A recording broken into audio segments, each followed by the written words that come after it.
म कहाँ हुन सक्छु? तिम्रो निम्ति एउटा किताब पठाएकी छु, त्यसलाई पढ्नु।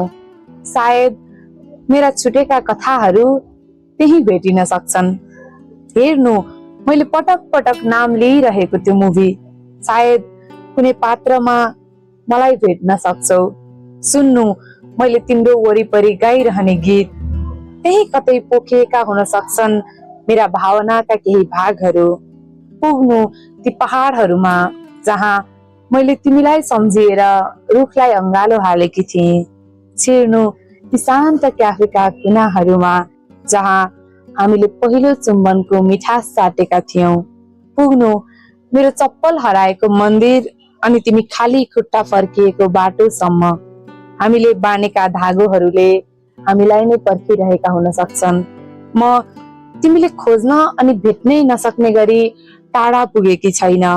मलाई पनि आफ्नो छायाको सबभन्दा नजिक तिमीलाई नै राख्नु छ। मलाई पनि आफ्नो छायाको सबभन्दा नजिक तिमीलाई नै राख्नु छ।